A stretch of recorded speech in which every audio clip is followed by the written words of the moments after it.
Well, welcome back to the channel. It's your boys, and we are back. And listen, consistency at its finest. We are consistent this week. Last week was a bit of a struggle, but we're back better than ever. We're trying to get more into the flow of things, and you know what? This is just something fun for me to do. So hopefully you enjoy it. Hopefully, if you don't like it, you just look the other way because I hate criticism. No, please don't be mean.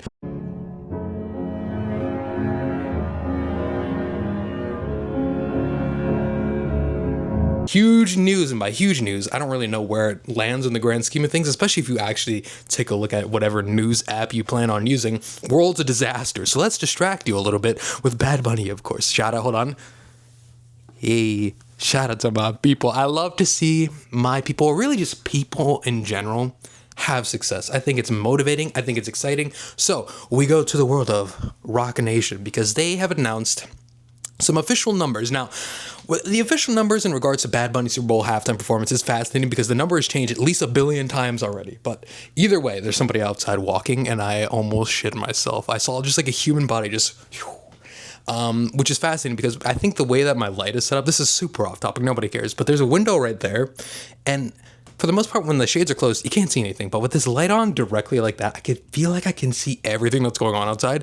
Doesn't matter. You don't care. What you do care about is Bad Bunny. So back to the numbers thing, right? I feel like it has changed so many times because different sources and different numbers are being valued at different ways. And we finally got an official number from Rock Nation, who, for those who don't know, they produced the Super Bowl halftime show. And according to them, Bad Bunny generated 4.157 billion worldwide views within the first 24 hours. Now, mind you, a couple more details to add post Super Bowl, right? This has been uploaded to Apple Music, YouTube, Spotify. There's a bunch of different numbers as well, all from afterwards. This is just the live first 24 hours.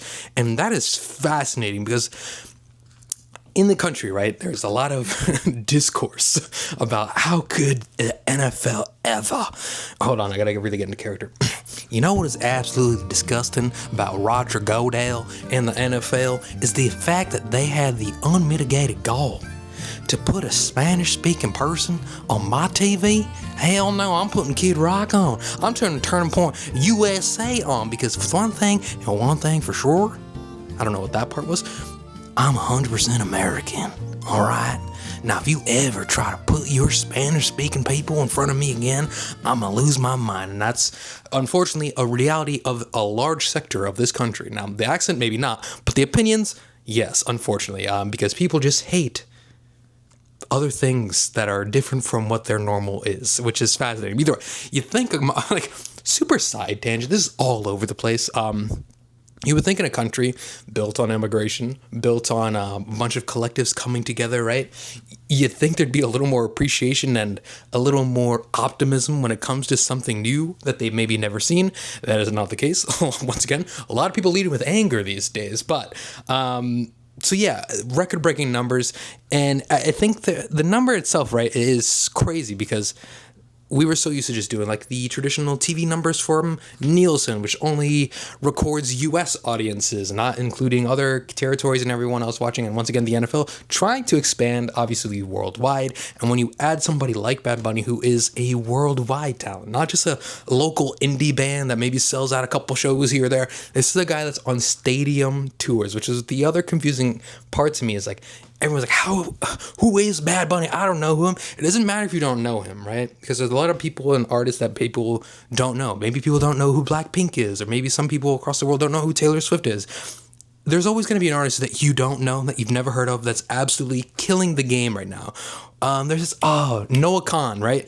I think it's Noah Khan. Never heard of that guy in my entire life. And then I find out he's doing like stadium tours too.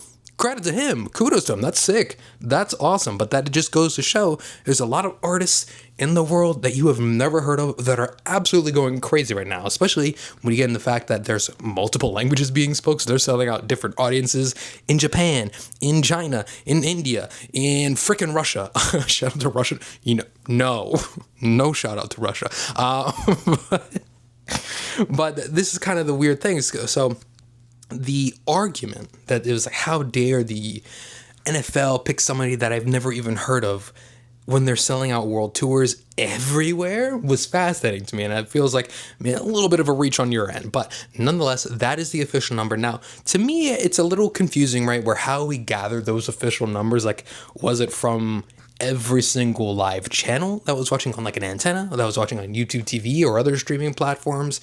Was it a clip that is like you scroll on your timeline and that counts as a view? So I'm curious how they came to that number. I'm not saying it's like impossible or anything, but it is, you have to wonder how exactly we got to the number. And I wish they explained it a little bit more in their statement in their graphic online, because all we really got was just like the graphic that said 4.15 or 4.157 billion worldwide viewers. So that's the number. That's the number they gave us, and that's the number we got to go with. So I think it's so awesome. Once again, when you really think about this on the grand scheme of things, I feel like everybody should be so inspired and so like enjoying how much success that this guy has had, right? Like, I think it's so cool that someone from the island of Puerto Rico that was working in a grocery store that started doing mixtapes and people were seeing him online, and then eventually you put that and you start teaming up with other artists and your name grows and grows and grows. And that is like the American dream. You start from nothing, right? Like, everyone has probably worked at a grocery store at some point or some type of local department store or anything like that. And to see somebody start from there, and there wasn't like an industry plan, they didn't know somebody, that like their mom wasn't the executive of Rima's Entertainment, right? Like, that is somebody that really started from the bottom and is now like the biggest name in music. And I think that's so inspiring. It's so fascinating. And I think so many people that should be the takeaway. It shouldn't be, oh, I don't understand what he said. Who cares? Like, that's sick. Like, that's something that everyone should inspire to be. Not like the rapping part, right? Like, it's okay to be like, the music wasn't for me. Don't really care too much about the songs. That's fine. That's totally cool. Everyone can have their own opinions about music. That's what's special about art. That's what's special about music, is that everyone can interpret something differently. I'm just thinking the story of the human being is what America's dream is. Is that not? Like, is that not what we were inspired to be when watching movies growing up? It's like, man, like, if he can do it, why not me? If he can do it, why not you? If I can do it, why not you? I haven't done it yet. So here's my new mixtape. Please watch it. Now, could you imagine if I had a mixtape? It'd be awful and be the worst thing on the planet. But there is a chance. All right. Never say never. Never say no before. Sometimes say no. I don't know where this inspiration's going, but either way, I do think the story in itself is very inspiring and it's super cool. And I'm very kind of curious as to what happens for next year's Super Bowl. Will they go? And once again, I think my dream scenario, right, is we double down on just annoying American audiences, because I think it's hilarious. Just like, man, to see people so fired up about something that is so meaningless, and that when you really think about it, lasted 15 minutes. It took 15 minutes out of the day, and you had a temper tantrum for months. For months, you were like, I'm boycotting the NFL, boycotting the halftime show. I'm never watching football again. 2 weeks into the NFL season, you already got your fantasy team re-uploaded. You're watching every game. You're on YouTube TV. You're watching the Sunday Night Ticket, whatever. You're all locked in. So the boycott did not happen too long for a lot of those people. And obviously, there were some idiots that tuned into the Turning Point USA. And you know what? Sometimes you just got to be honest with someone. If you were somebody that turned off the Bad Bunny halftime show for Turning Point USA, I think you're an idiot. From me to you. And this is like, I am like a fun idiot. I think you're just an idiot. Like, you're annoying. You're kind of like a mosquito or a fly. I just want to flick you just nonstop because you are a donkey. A donkey. And so that's my thoughts on that. But either way, what an inspiring story. What a fun time to be alive. And back to the next year's halftime show before we close out the video, is that I want them to double down. I say we go K-pop. I don't care if it's the K-pop Demon Hunters. I don't care if it's La Seraphim. My K-pop knowledge here. Or I can think of one more. Blackpink. Go with any three of them. I think it'd be hilarious. I almost threw up. That's the American government poisoning me. I've gone too far with my statements.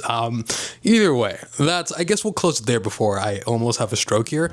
Thank you guys for watching. Like, comment, subscribe. I appreciate you. And if you hated it or anything I've said for the last 10 minutes, I lied. It's all a prank. I say everything's the opposite. I love Kid Rock. No, hold on.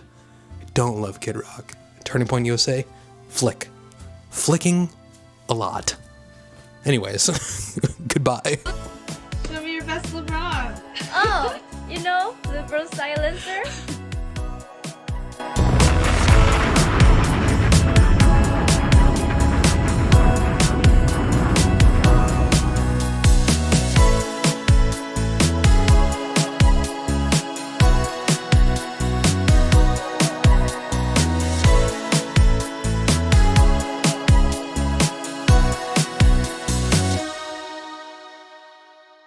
Good night, girl. I'll see you tomorrow.